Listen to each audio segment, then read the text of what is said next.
Hello, je suis Aline, coach business chez The Bee Boost. Après des années de freelance en tant que retoucheuse photo, je suis devenue coach business et j'aide désormais les entrepreneurs à booster leur entreprise. Si vous êtes à la recherche de stratégies, d'astuces, de retours d'expérience, de partage et d'une bonne dose de bonne humeur, vous êtes au bon endroit. Dans ce podcast, seul ou avec mes invités, je vous partage tout pour vous inspirer au quotidien, vous aider à atteindre tous vos objectifs et faire en sorte que vous puissiez développer le business de vos rêves. Alors, installez-vous confortablement et c'est parti pour l'épisode du jour. Hello à tous et bienvenue dans l'épisode 164 du podcast Je peux pas, j'ai business. À l'heure où j'enregistre cet épisode de podcast, nous sommes le vendredi 4 mars et je suis en pleine refonte et préparation du lancement de la BSB Academy, mon gros programme de formation sur 3 mois. Et en fait, pour cette nouvelle édition de mon programme de formation, je suis allée encore plus loin que de la simple formation en ligne. C'est-à-dire que j'ai refondu entièrement le contenu et lors de cette refonte, j'ai accordé une importance toute particulière à l'expérience client que je voulais faire vivre à mes élèves et aussi à la gamification ou gamification, je ne sais pas comment on le dit. Moi, je vais y aller avec mon accent franglais, donc je vais parler de gamification. Et si vous ne savez pas à quoi correspond ce terme, pas de souci, ma première intention avec mon invité va être de définir correctement la chose. La gamification, en tout cas ce que j'en connais, c'est le fait de rendre ludique par le jeu des choses qui sont plutôt sérieuses de base. Et en fait, c'est un sujet qui me passionne énormément, mais en dehors d'une lecture que j'ai faite, d'un seul bouquin que j'ai lu sur le sujet, en fait, je ne connais pas grand-chose. Et jusqu'ici, au sein de mon business, pour mes formations en ligne, j'ai surtout fonctionné beaucoup au doigt mouillé, à l'instinct et au bon sens. Et aujourd'hui, j'ai décidé que ça allait changer et que j'allais interviewer, faire venir sur le podcast un expert en gamification pour nous aiguiller. Donc, je suis autant débutante que vous sur le sujet et pour lui poser toutes les questions. L'idée pour moi, c'est vraiment qu'à travers ce podcast, on explore qu'est-ce que c'est la gamification, mais surtout comment ça s'applique pour nous autres indépendants, petits business ou moins petits business pour certains d'entre vous, et surtout comment est-ce qu'on peut utiliser la gamification pour engager notre audience et convertir nos abonnés en clients. Mon invité du jour est un expert sur le sujet. Il est à la fois consultant, formateur et fondateur de nombreuses entreprises sur le sujet. Et donc, sans plus de transition, je vous laisse écouter notre échange. Hello Alexandre, bienvenue sur le podcast. Comment vas-tu ? Très bien, merci de m'accueillir, ça fait plaisir. Écoute, c'est un plaisir partagé parce qu'on va parler aujourd'hui d'un sujet où moi-même je suis carrément débutante, néophyte et j'ai plein de questions et j'ai envie de savoir plein de choses. Je sais que les auditeurs aussi, alors j'espère que tu es prêt pour la mitraillette qui s'annonce. Donc installe-toi confortablement. Carrément, c'est parti. Alex, avant de partir en mode mitraillette et de t'assaillir de questions, j'ai pris quand même l'habitude de présenter moi-même mes invités. C'est l'occasion de vous passer la pommade et pour vous de vous détendre. Est-ce que tu es prêt ? Ouais, je suis prêt. Allez. Du coup, Alex, tu es expert en gamification ou gamification, donc ça va être le gros débat, comment est-ce qu'on le prononce, ludification pour les puristes. Moi, je t'ai connu personnellement à travers ton livre qui s'appelle La boîte à outils de la gamification, que j'ai à présent sous les yeux, donc vous ne le voyez pas, mais là je suis en train de l'agiter à l'écran. Et tu es aussi fondateur de la boîte feedback.io. Tu as également une formation en ligne sur le sujet. Tu es cofondateur de Circular Effect, qui est une association qui promeut l'économie circulaire, et consultant en gamification auprès de nombreuses grosses entreprises. Ton talent, c'est, et là j'ai fait mon petit micmac, de créer des expériences captivantes pour les clients et les utilisateurs. Comment je m'en sors jusqu'ici ? Pas mal, effectivement. Circular Effect, pour le coup, on ne fait plus grand-chose, malheureusement, avec l'association. On manque un peu de temps. Mais sinon, c'est bien ça. Je suis donc consultant en gamification et mon job principal, c'est de créer des expériences engageantes pour mes clients. Et je fais pas mal de choses, notamment du coup de la création de contenu avec le bouquin, par exemple, oui, la boîte à outils de la gamification. Et du coup, moi, je dis gamification, pas gamification, parce que tout simplement, j'ai un anglais qui est relativement correct, mais avec un accent terrible. Et du coup, je préfère pas prendre de risque de blesser les oreilles d'autres personnes. Oh, tu sais, sur ce podcast-là, c'est le podcast des accents terribles, tout spécialement le mien. Donc, je crois qu'on peut se lâcher. Pour commencer, je propose que, pour qu'on parle tous de la même chose, qu'on redéfinisse ensemble ce que c'est la gamification, parce que, très honnêtement, moi, en dehors des systèmes de points de fidélité des compagnies aériennes ou de chez Starbucks, j'ai du mal à savoir qu'est-ce que c'est exactement. Est-ce que tu aurais une définition à nous proposer ? Ouais, complètement. En fait, c'est sûr qu'il y a pas mal de définitions de la gamification qui peuvent exister. Et nous, donc, on a la nôtre qu'on va promouvoir, qui est le fait que la gamification est une méthode pour générer de l'engagement, qui utilise des mécanismes ludiques pour atteindre des objectifs spécifiques. Il y a plusieurs termes qui sont importants dans la définition. forcément, mécanisme ludique, on va penser aux points, aux badges, au classement, peut-être aux barres de progression, ce genre de choses qui viennent tout droit des jeux et qu'on va essayer de transposer sur d'autres situations. On va chercher à atteindre des objectifs spécifiques parce que la gamification va s'adapter à différents types de projets. Je pense qu'on va en parler. Et c'est important du coup de savoir pourquoi on fait de la gamification. Est-ce que c'est pour fidéliser? Est-ce que c'est pour des questions de pédagogie, etc. Ça va changer un peu le fonctionnement de la gamification. Et enfin, c'est une méthode. C'est important d'avoir ce terme en tête parce que ça veut dire que c'est quelque chose que tout le monde peut apprendre. C'est pas juste une question de créativité, c'est pas juste une question de culture ludique. Et ça veut dire aussi qu'il y a des étapes importantes à avoir en tête quand on fait un projet de gamification et que ça va nous aider à aller vers un projet qui fonctionne. Moi, j'aime bien parler d'engagement en dehors de gamification parce que finalement, la plupart des projets de gamification cherchent à générer de l'engagement sur une situation. Et c'est un terme qui est un peu plus peut-être acceptable auprès de certains publics qui ne sont pas spécialement fans des jeux ou ce genre de choses. Donc, engagement, ça marche bien pour résumer la gamification. Oui, c'est vrai que des fois, quand on commence à parler de gamification, peut-être que les gens pourraient se dire « Ah ouais, c'est des trucs de jeux vidéo, mais moi, ça me hype pas plus que ça, etc. » Donc, c'est vraiment générer de l'engagement en empruntant certains codes ludiques des jeux, mais pas forcément en faisant dans le métaverse un truc en 3D avec des casques virtuels, des choses comme ça, quoi. Et exactement. En fait, nous, sur les projets qu'on va être amenés à traiter, les personnes avec qui on échange aussi sur la gamification, on est à la fois sur des projets numériques comme des projets physiques, par exemple un événement ou un process de recrutement. Et dans notre communauté, on a aussi des personnes qui font de la gamification, mais qui ne sont pas spécialement fans de jeux. C'est juste que c'est pour un outil pratique et ça permet de faire, par exemple, des formations qui sont plus engageantes. Et c'est quand même assez important, même si on n'aime pas tous les jeux, ou notamment les jeux vidéo. Je dois t'avouer un truc, je suis une ancienne grosse gameuse, mais je crois que beaucoup d'entrepreneurs indépendants sont des anciens gros gamers. Par contre, je déteste les jeux de société, donc tu vois. Bah, c'est possible. À chaque intervention, formation, on fait un petit icebreaker pour savoir quels sont les jeux que les gens aiment bien et pour quelles raisons. Et ça nous permet justement de connaître un peu plus à la fois les personnes qui sont là, mais aussi ça nous permet justement de rebondir un peu sur différents types de gamification, ce genre de choses. Moi, je suis plutôt jeux vidéo, notamment tout ce qui est jeux de rôle en ligne, World of Warcraft, ce genre de jeu, même si j'ai un peu moins de temps pour y jouer maintenant. Par exemple, du coup, Michael, mon associé, lui, il est plus jeu de société, escape game, jeu de rôle, etc. Du coup, ça n'empêche pas de faire des liens entre nos pratiques, mais ça permet aussi d'avoir justement un point de vue un peu différent sur les références qu'on a et traiter différemment un peu les projets. Et est-ce que ça s'adresse à tout le monde ou est-ce qu'il faut déjà avoir une certaine taille d'entreprise pour envisager ce genre de stratégie ?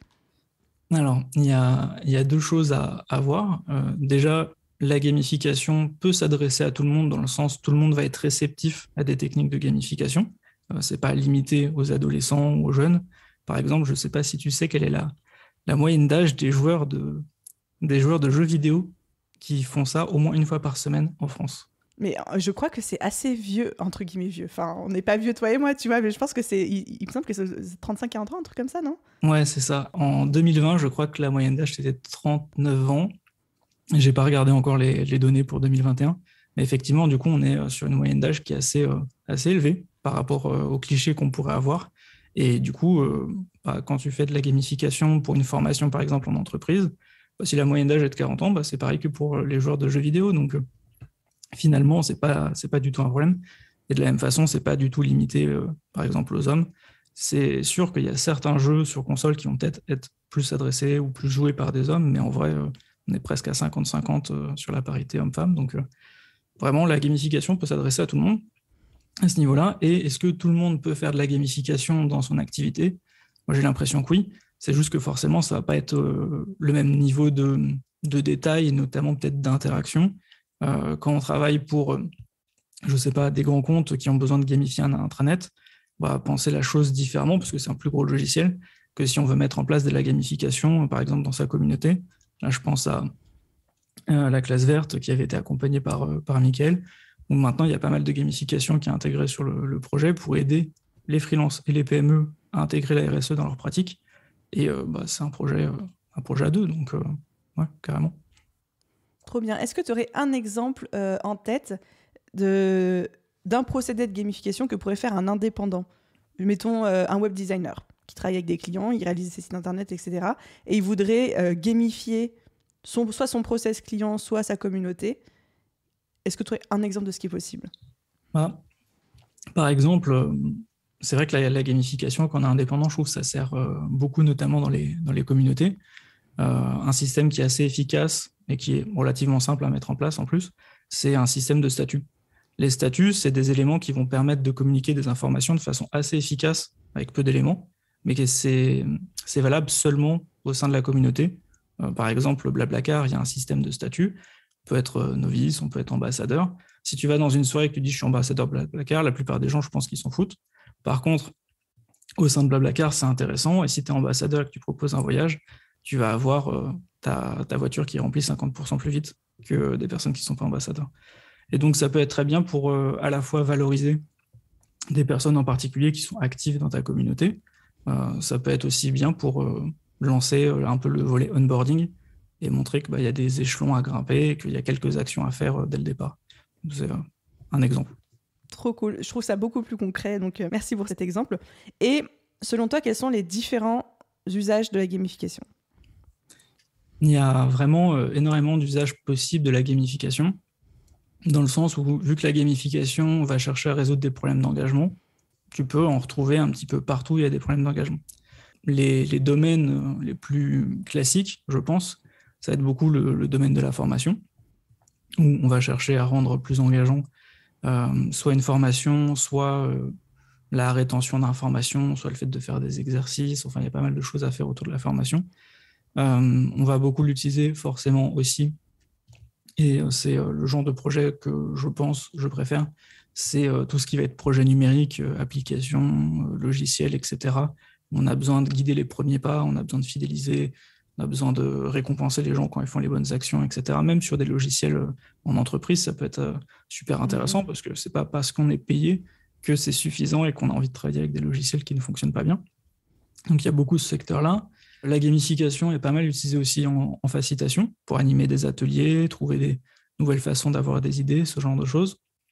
Et après, dans tout ce qui va être conduite du changement, moi j'ai beaucoup travaillé du coup dans l'environnement auparavant. J'ai un master en sciences de l'environnement et c'est super utile pour aider les gens à faire les bons choix, par exemple sur des questions de, je sais pas, covoiturage, réduire l'impact environnemental dans un bâtiment, ce genre de choses. Donc dès qu'il y a des êtres humains, des interactions, potentiellement, il peut y avoir de la gamification. Et justement, je trouve qu'on en voit de plus en plus aujourd'hui. Et alors, là, j'ai envie de savoir quel est le paysage actuel en 2022 de la gamification. Parce que, comme je le disais tout à l'heure, pour moi, c'est beaucoup les programmes de fidélité, les petits points, des fois les statuts en mode genre ta petite note sur Uber si t'as pas claqué la porte trop forte. Je cite ça parce que je milite pour avoir 5 étoiles sur Uber et je n'y arrive pas et ça m'énerve, tu vois. Alors que je suis la passagère la plus adorable du monde. Bref, du coup, c'est très frustrant pour moi. Mais j'imagine qu'en 2022, on va bien au-delà de ces choses qui aujourd'hui nous paraissent assez basiques. Est-ce que tu peux nous décrire un petit peu c'est quoi la gamification en 2022 et si tu as des exemples, c'est encore mieux. Alors la gamification en 2022, pour l'instant, j'ai l'impression qu'elle ressemble quand même beaucoup à celle de 2021. C'est-à-dire qu'il y a de plus en plus de gens qui s'intéressent à la gamification et qui cherchent à en mettre dans leur projet. C'est notamment le cas, je pense, à des startups ou des scale-up qui intègrent vraiment la stratégie de gamification dans leurs produits parce que ça leur permet de se différencier et de générer de l'engagement. Je pourrais donner éventuellement quelques exemples là-dessus. À côté de ça, il y a un peu des nouvelles tendances aussi. Dans les choses que nous, on explore, il y a notamment les Battle Pass. Je ne sais pas si c'est quelque chose qui te parle ou pas. Pas du tout. J'ai besoin de plus de détails là. En gros, les Battle Pass, c'est un système de récompense qui est trouvé notamment dans les jeux mobiles. Ça a été notamment pas mal popularisé par Fortnite. Donc voilà, jeu très connu. Et j'ai plus les chiffres en tête sur les dernières années, mais il y a eu un moment où le panier moyen, si tu veux, sur Fortnite était autour, je crois, de 80 ou 90 $, alors que le jeu est gratuit à la base. Et une façon pour eux de monétiser en fait le jeu, c'est tout simplement d'avoir mis en place un Battle Pass. En gros, quand tu joues, tu vas gagner des niveaux, un système de progression, donc les gens sont contents de progresser. Ils vont débloquer des récompenses, mais pas tout le temps. Peut-être niveau 2, puis 4, puis 6, puis peut-être ça va s'étendre un petit peu. Si ils achètent le Battle Pass, qui a une durée illimitée, ils vont gagner davantage de récompenses. ils ont des récompenses tous les niveaux qui sont un peu plus cool, etc. C'est des récompenses qui, au bout d'un moment, vont disparaître parce que le Battle Pass est cyclique. Donc, imaginons, il est sur 3 mois. Au bout de 3 mois, il y a un nouveau Battle Pass. Donc, si tu as débloqué toutes les récompenses parce que tu es niveau max, mais que tu n'as pas payé le Battle Pass, d'un seul coup, tu perds plein de choses. Et c'est intéressant parce que tu peux prendre le Battle Pass de façon rétroactive. Donc, peut-être que tu dis, pendant les vacances d'été, j'ai beaucoup joué. J'aurais pu débloquer plein de trucs. Je le paye et là, je les débloque tous d'un coup. Et en fait, ce modèle-là combine plein d'éléments de gamification qui, par eux-mêmes, sont relativement utiles. Mais là, le fait de les combiner ensemble en Battle Pass, ça marche bien. Et du coup, c'est vraiment quelque chose qui est utilise un petit peu partout. Moi, par exemple, je joue pas mal à Hearthstone, qui est un jeu de cartes en ligne. Et ils ont mis en place maintenant un Battle Pass. C'est quelque chose qui marche bien et que, du coup, nous, on essaye de transposer sur des cas clients où c'est pas exactement les mêmes contraintes. Mais le fait de combiner un peu comme ça les techniques, ça marche bien. Du coup, ça, c'est plutôt quand même sur mobile numérique. Dans les tendances un peu de 2021 qui touchent à 2022 aussi, on a tout ce qui est autour de la blockchain, les métavers, les NFT, ce genre de choses. On a de plus en plus d'échanges avec des personnes qui sont sur ces sujets-là et qui soit veulent rendre les sujets plus engageants. Du coup, en fait, entre guillemets, pour nous, le travail est quasiment le même, mais c'est sur un nouveau sujet. Ou alors on a des gens qui ont envie de comprendre un peu à quoi ça sert et la gamification peut être là pour donner un peu plus d'utilité, un peu plus d'engagement, on va dire, autour de ce genre de projet. Il y a notamment, moi je teste un petit peu des choses autour des Play to Earn. C'est des jeux où tu joues et tu es censé pouvoir gagner de l'argent en jouant parce que tu gagnes des NFT. Et c'est le genre de dynamique où il y a vraiment besoin d'engagement et trouver un bon modèle, on va dire, au sein du jeu. Et du coup, c'est des choses qui nous intéressent, en tout cas qu'on aime bien explorer. C'est vrai qu'on sent qu'on est, avec ces questions de Web 3.0, de métaverse, de NFT et tout, on sent qu'on est à un point de bascule. Et c'est vraiment aussi des questions que je me pose énormément en tant que formatrice en ligne, parce que je me dis, à quel moment est-ce qu'on va créer un métaverse où la formation sera dans le métaverse, où chacun aura son petit avatar et va pouvoir se balader de module en module, interagir avec les autres élèves de la formation, etc. Et donc, je suis très curieuse de savoir ce qui va se développer et aussi jusqu'à quel point les gens vont être réceptifs à ça. J'ai un exemple en tête qui me vient. J'ai un ami à moi qui, pour son bootcamp, donc il est avec juste 25 personnes, donc Alexis, si t'écoutes le podcast, c'est shout-out à toi. Et en fait, il a développé une espèce de petite plateforme, alors c'est du 8 bits, hein, c'est genre le vieux Zelda, les trucs comme ça, où les élèves ont un petit avatar, ils peuvent se balader dans un univers et parler entre eux, puis ils ont leur petit poste de travail, etc. Et donc on est vraiment dans un jeu vidéo, même si on est dans une formation business. Et je trouvais ça génial, et je me rappelle l'avoir partagé sur mes réseaux sociaux, et avoir eu quand même des retours un peu mitigés de gens qui disaient, il y en avait certains qui disaient, mais c'est trop bien en fait de mêler le jeu vidéo et la formation, et d'autres qui disaient, c'est too much. La gamification, oui, mais c'est too much. Toi, comment tu sens un peu la vie grand public par rapport à tout ça ? Complètement, c'est assez... En termes de retour, je trouve que c'est assez mitigé dans le sens où il y a effectivement la possibilité de faire... notamment sur des mondes en 2D, type Gazerton, Lemverse, etc. Il y a la possibilité de faire des choses assez chouettes, escape game pédagogique, où du coup on est en 2D et puis on apprend des choses dedans, même simplement avoir des salles pour, quand tu as une grosse promo d'apprenants, tu peux les répartir, mieux gérer peut-être les échanges, ce genre de choses, c'est assez cool. Mais c'est vrai qu'il y a des personnes qui ne vont pas aimer le fait que ce soit encore plus, entre guillemets, numérique, même des moments où peut-être que c'est technique, la connexion va moins bien tenir en fait.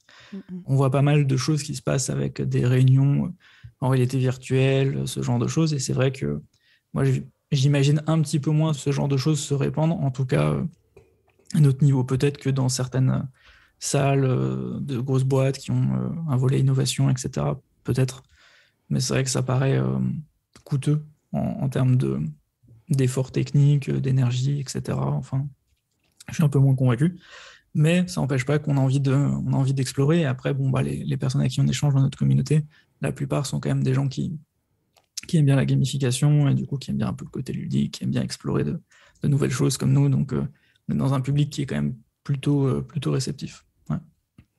Donc, ce que j'en retiens, c'est que quand même, avant même de commencer à mettre les petits plats dans les grands, si nous-mêmes on est passionnés, c'est avant tout se demander, ok, notre client idéal, notre audience, à quoi ils sont réceptifs et qu'est-ce qui va leur plaire. Parce que ça sert à rien de monter un truc en réalité augmentée si en fait au final l'audience n'est pas du tout réceptive à ce genre de technologie, voire même réfractaire, quoi.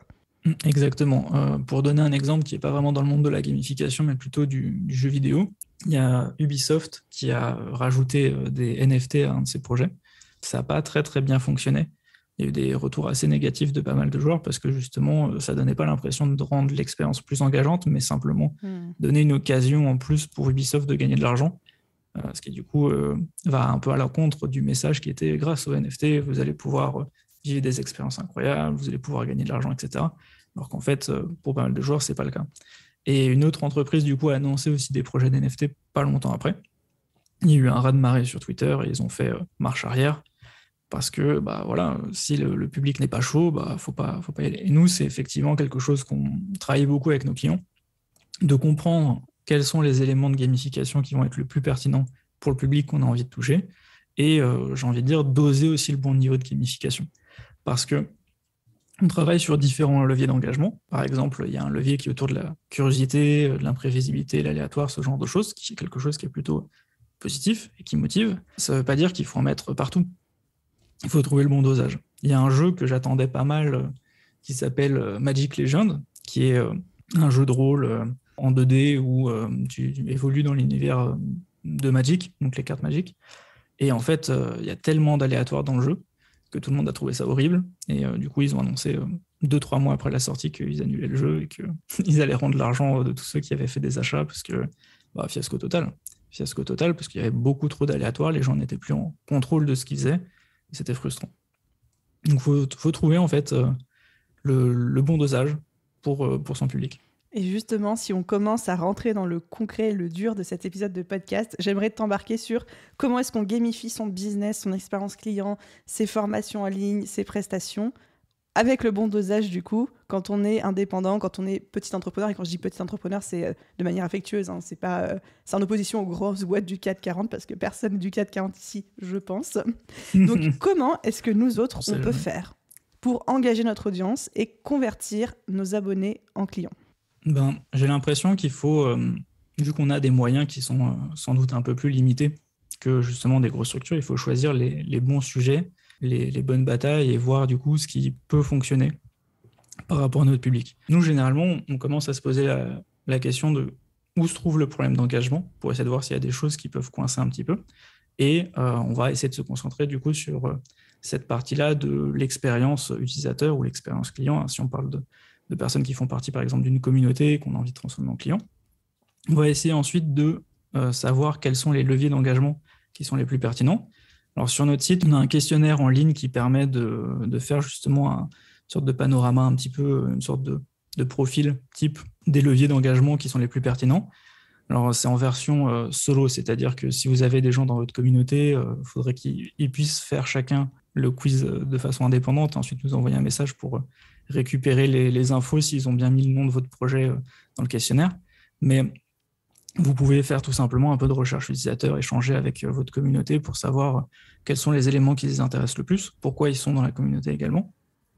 Et à partir de là, on va généralement passer sur une phase un peu plus d'idéation, où nous, on utilise les gamificards, qui sont un jeu de cartes pour générer des idées de gamification, mais vous pouvez vous en passer, vous pouvez aussi les trouver sur le site internet en version PDF, où vous pouvez trouver d'autres outils d'idéation, il y en a vraiment plein qui existent. Et ensuite, il va falloir choisir, sélectionner les éléments les plus pertinents et les plus marquants pour votre audience. Ça va dépendre de pas mal de choses. Moi, j'ai l'impression que les éléments qui mobilisent de la gamification et qui sont les plus efficaces actuellement, ça va être, par exemple, tout ce qui va être pré-vente ou financement participatif. On a un engagement qui est forcément assez fort parce qu'on est sur quelque chose de limité, de concentré, où vous allez communiquer. Et dans les éléments de gamification qu'on peut voir sur notamment Kickstarter et un peu moins, je trouve, sur les financements français, c'est le système de stretch goals. Je ne sais pas si c'est quelque chose qui te parle. Non, je veux bien que tu définisses. Les stretch goals, en fait, c'est des sortes d'objectifs intermédiaires. Imaginons, vous voulez vendre un produit, vous pensez que pour que ça fonctionne, il faut en vendre une centaine. Vous pouvez très bien donc avoir ça comme premier objectif sur votre campagne. Puis vous avez peut-être un objectif à 120, à 140, 160, etc. Et du coup, ça permet de rythmer votre communication pendant la campagne, mais ça vous permet aussi de donner des raisons, même aux personnes qui sont déjà dans la campagne, de peut-être aller chercher leurs amis pour financer également, ou ce genre de choses. Et c'est quelque chose qui est très fait, par exemple, par les boîtes de jeux de société, où tu vas avoir énormément de stretch goals et tout le monde, du coup, a envie de contribuer, débloquer plus de figurines, plus de contenu pour débloquer les traductions, etc. Et c'est quelque chose qui fonctionne bien parce que ça permet de rajouter un peu du piment à une campagne et dévoiler les futurs stretch goals au fur et à mesure. On ne montre jamais tout. On va peut-être montrer 2 ou 3 stretch goals supplémentaires, mais les autres se bloquent vraiment au fur et à mesure.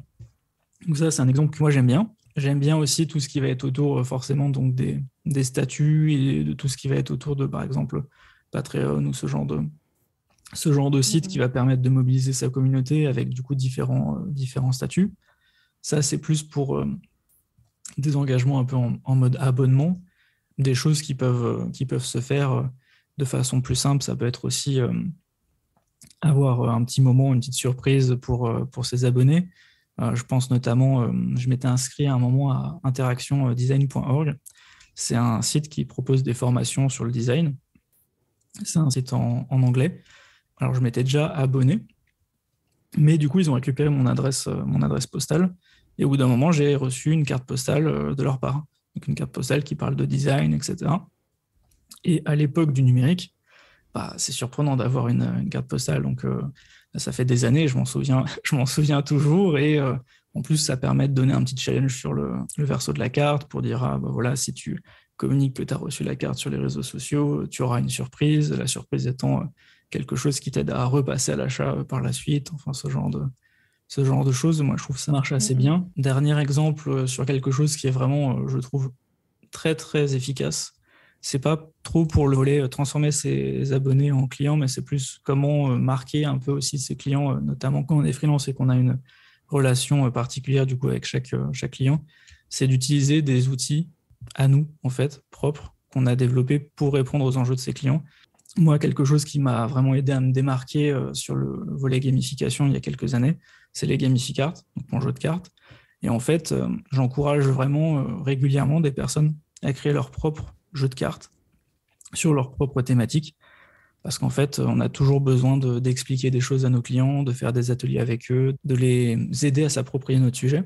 Et du coup, un jeu de cartes, ça marche très bien. C'est pas forcément compliqué à faire. Moi, le tout premier que j'ai fait, je l'ai fait tout seul. Je fais avec une banque d'icônes. J'ai fait les couleurs moi-même, etc. Et pourtant, je suis vraiment très, très nul en graphisme. Du coup, c'est... D'où l'inscription à un site de design.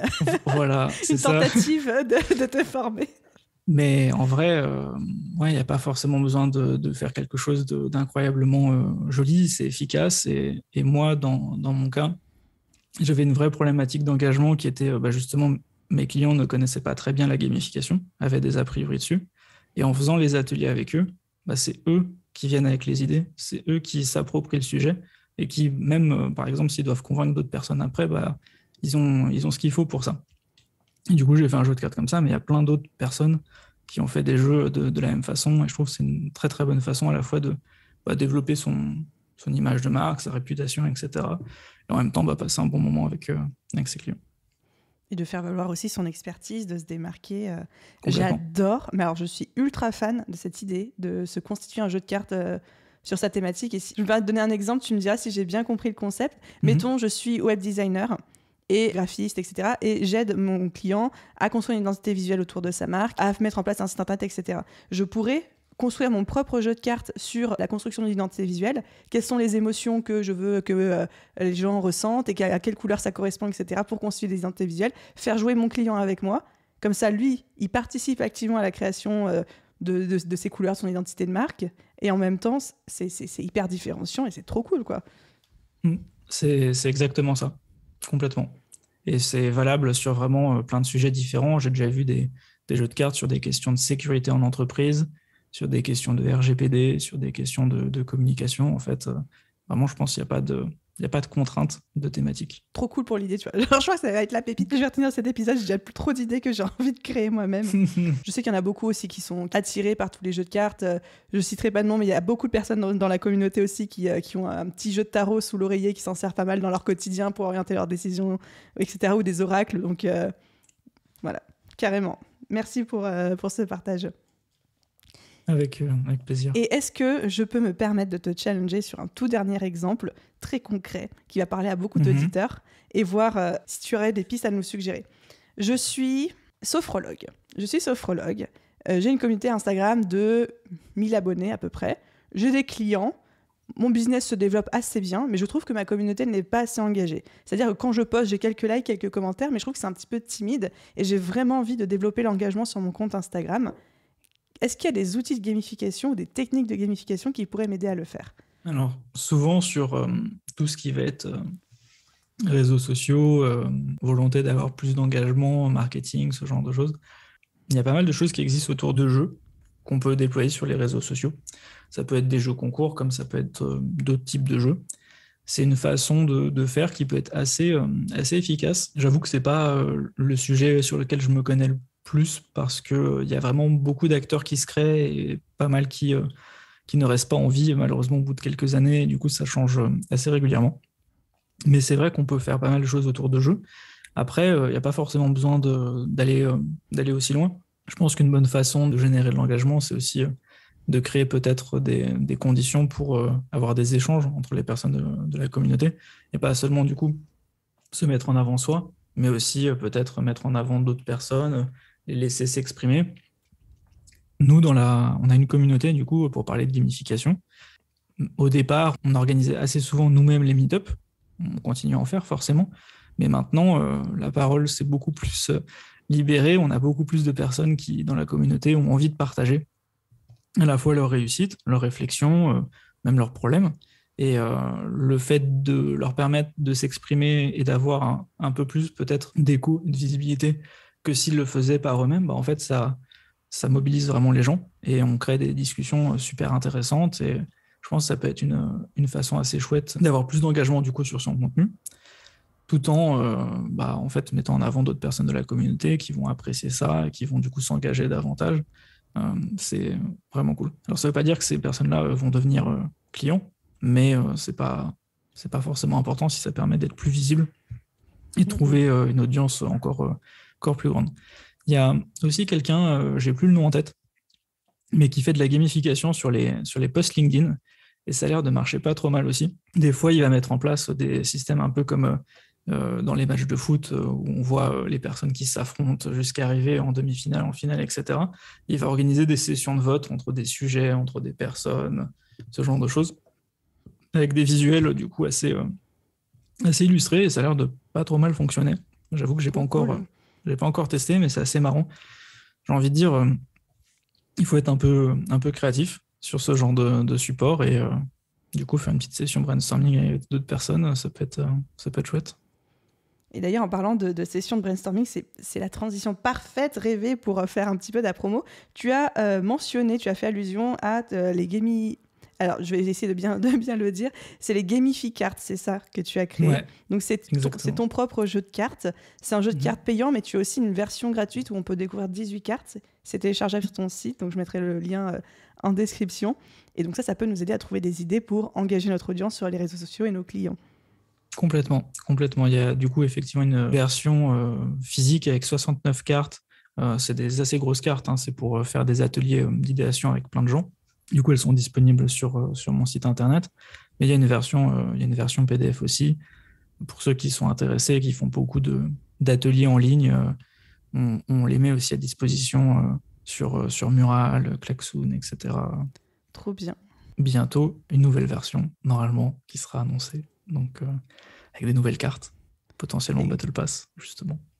Mais alors franchement, j'ai trop hâte de voir. C'est vrai qu'on en avait déjà un petit peu discuté par échange d'emails et je pense que à part dans les eaux de lancement de cet épisode de podcast, quand il sortira, vous allez être plus ou moins en train de faire la campagne de financement participatif pour cette refonte de V2 des Gamificards. Exactement. Ça sera d'ailleurs plus une campagne de prévente que financement participatif. Pardon, autant pour moi.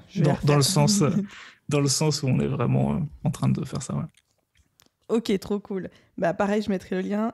Et dernière petite chose, il y avait ta formation en ligne aussi, pour ceux qui souhaitent apprendre et maîtriser la gamification. Est-ce que tu peux nous en dire un petit peu plus à ce sujet ? Carrément. En fait, dans nos activités, on a un vrai enjeu de démocratisation de la gamification. Du coup, on accompagne différents acteurs sur des questions de formation, notamment des entrepreneurs, mais pas que. En fait, c'est compliqué parce que on organise ça essentiellement en présentiel, sur 2 jours. Voilà, c'est des formations assez classiques. Et en fait, on s'est rendu compte que ce n'était pas forcément accessible à tout le monde. Et on s'est dit, est-ce qu'on n'aurait pas l'occasion de prendre ce contenu-là et en faire une formation avec des vidéos, des exercices, puisqu'on a pas mal de Canva, un peu comme les business models Canva, mais appliqués à la gamification, pour aider à réfléchir les projets. Et donc, on a créé cette formation sur la gamification qui est en ligne. Et du coup, effectivement, dans notre public, on a essentiellement des entrepreneurs. Alors, ça peut être des indépendants comme des personnes qui lancent leur startup. Et du coup, c'est une formation vraiment orientée pratique de la gamification. Donc, si ça intéresse des personnes, n'hésitez pas. Il y a des aperçus de certaines vidéos sur notre site. Donc, n'hésitez pas à jeter un œil. On mettra évidemment tous les liens dans la description. Merci pour tout ça, Alex. Franchement, c'est trop cool. J'ai la sensation d'avoir appris plein de choses. Est-ce que tu aurais un dernier conseil à donner à tous les indépendants ? Là, je m'adresse plutôt aux indépendants qui nous écoutent, qui aimeraient trouver plus de clients. Alors, ça peut être soit un conseil d'expert en gamification, soit même un conseil d'entrepreneur à d'autres entrepreneurs. Je vais plutôt donner un conseil d'entrepreneur. Moi, j'ai l'impression que, en tout cas, sur le volet B2B, vraiment LinkedIn, c'est le meilleur endroit en termes d'investissement de temps passé. Vraiment, prenez le temps de poster du contenu. Partagez vos réflexions, partagez vos savoir-faire, vos questions. J'ai échangé avec quelques entrepreneurs récemment qui me disaient je ne sais pas trop sur quoi publier, mais qui avaient en fait quand même des choses à dire. Je leur dis mais voilà, prends ces choses-là, prends ce que tu viens de me dire et publie du contenu. Alors, vous n'êtes pas obligé de faire un rush comme j'ai lancé là, un post par jour. Vous n'êtes pas du tout obligé de faire ça, un post ou 2 par semaine. C'est déjà une très bonne base pour construire, du coup, c'est un peu, j'allais dire, sa réputation sur LinkedIn.